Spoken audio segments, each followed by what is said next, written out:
Have you ever found yourself stuck in dua to where you know what you want to ask Allah for, but you can't come up with the right words to ask Him for it?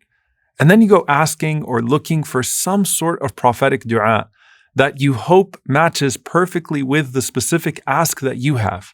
What if I told you that there's one catch-all dua that takes everything you want to ask Allah subhanahu wa ta'ala for and puts it perfectly in a few sentences to achieve that goal?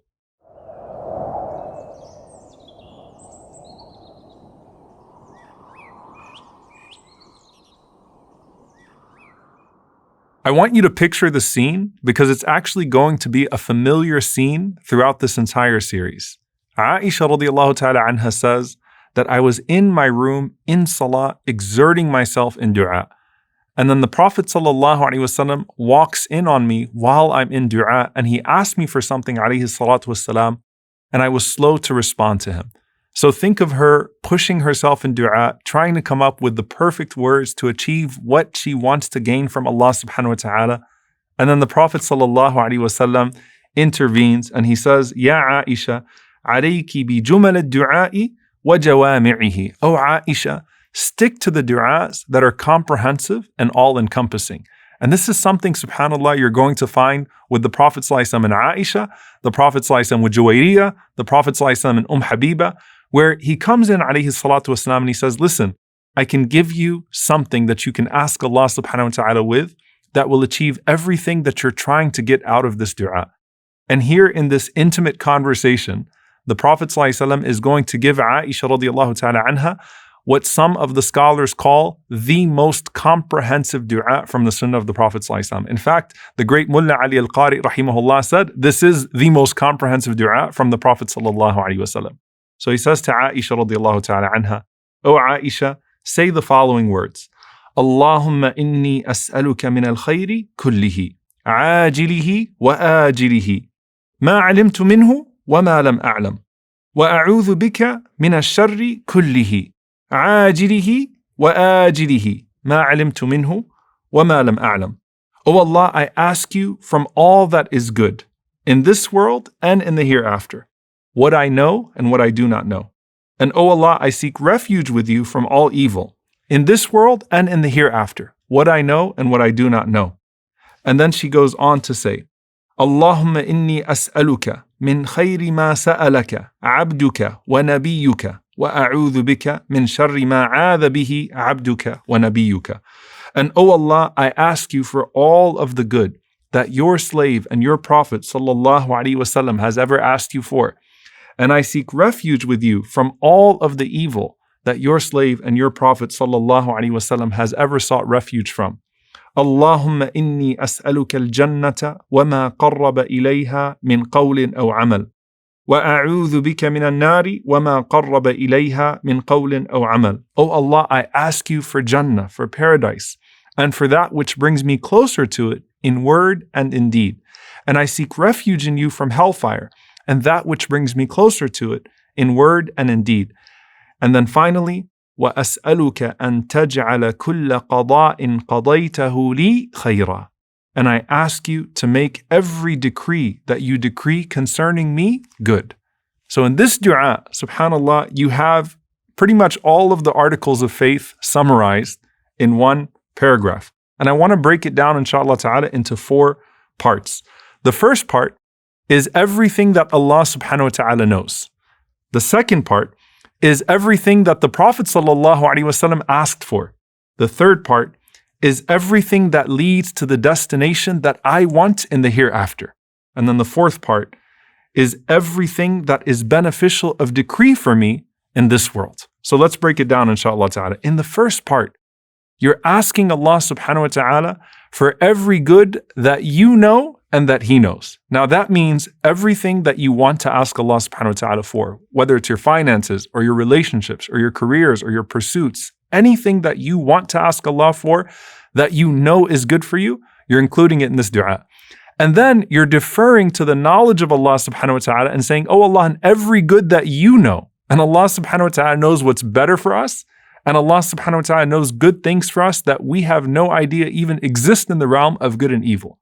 So, oh Allah, based upon everything that you know, Give me everything that's good for me in this life and in the hereafter.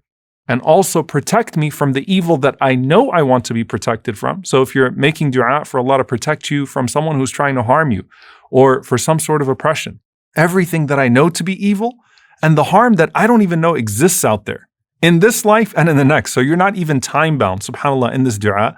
And it's based upon everything that Allah knows. And you're achieving this in one sentence. Then in the second thing, and it's the Prophet ﷺ telling Aisha radiallahu anha to make this dua. And I ask you for all of the good that the Prophet ﷺ ever asked you for, and I seek refuge with you from all of the things that the Prophet ﷺ would seek refuge from. Now, subhanAllah, if you think of the Prophet ﷺ's du'as, like if I was to take a book of the authentic supplications of the Prophet ﷺ and say, here, say this sentence, and you achieve all of these du'as in one sentence.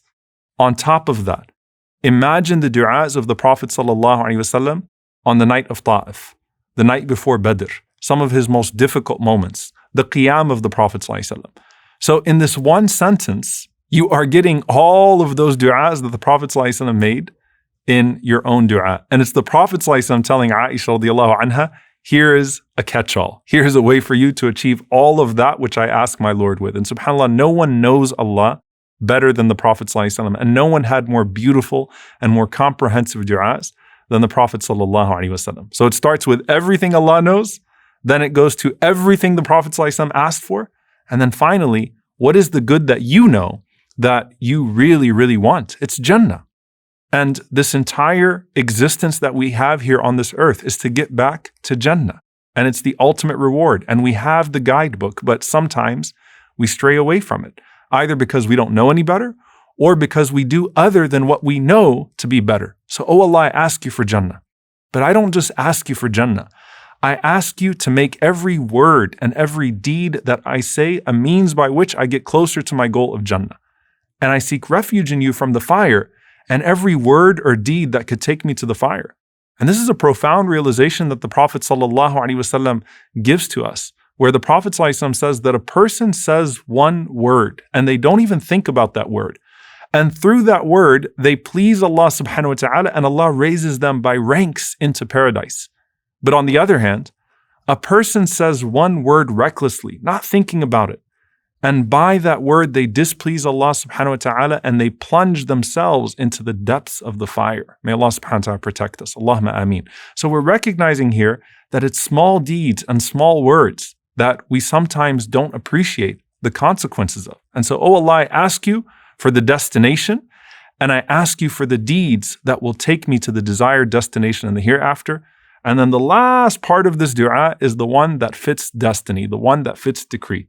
وَأَسْأَلُكَ أَن تَجْعَلَ كُلَّ قَضَاءٍ قَضَيْتَهُ لِي خَيْرًا. And I ask you that every decree that you have for me here is good. Now here's the thing. Notice, though it is an explicit dua for good decree, it's not necessarily a dua for easy decree. And sometimes we conflate the two. The Prophet ﷺ said, عَجَبًا لِأَمْرِ الْمُؤْمِنِ, that how amazing is the affair of the believer. Why? إِنَّ أَمْرَهُ كُلَّهُ خَيْرٌ. Because every affair of the believer is khair, is good. What does that mean? If something pleases him, something happens to him that he's grateful for, then he says Alhamdulillah and it's better for him.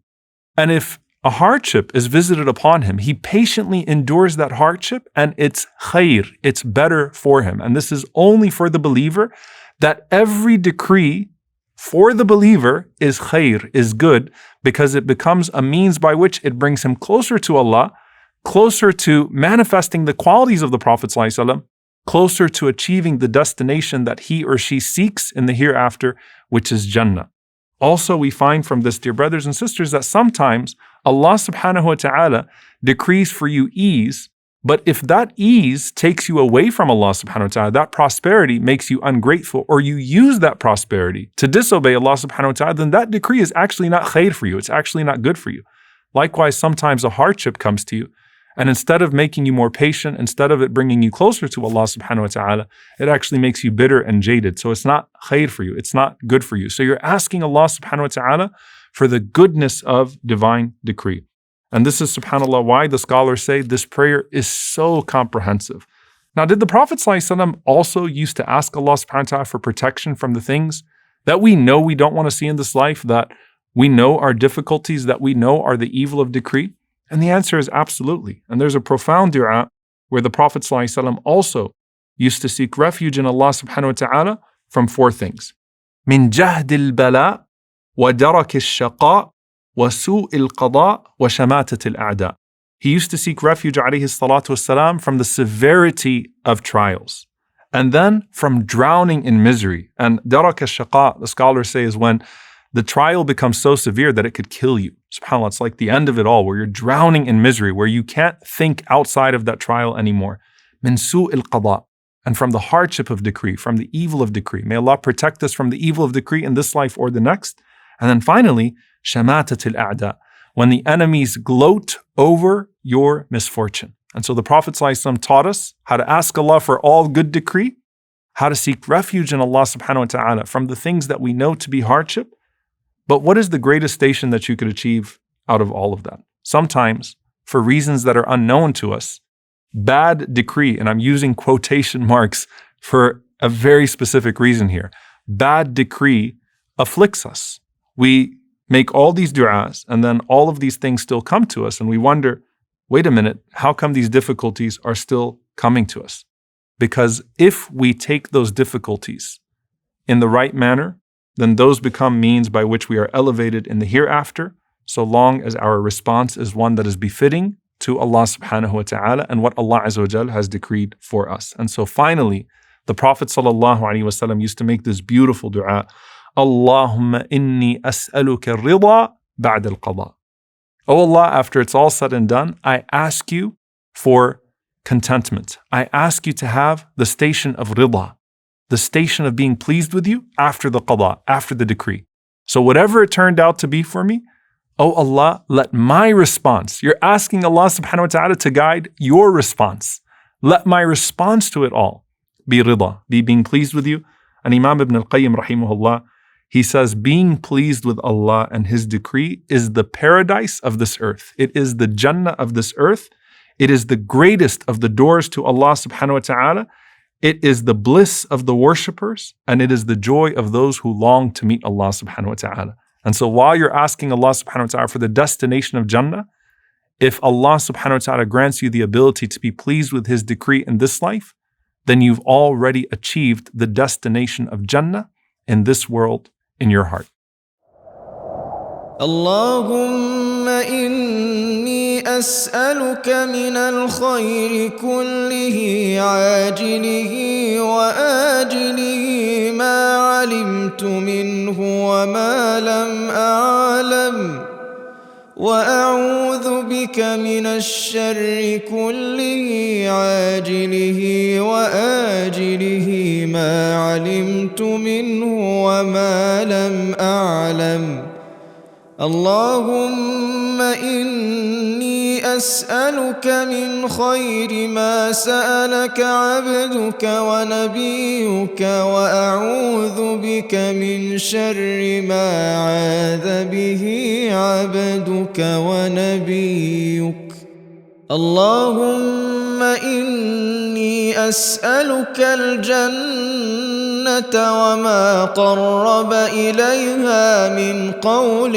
أو عمل وأعوذ بك من النار وما قرب إليها من قول أو عمل وأسألك أن تجعل كل قضاء قضيته لي خيرا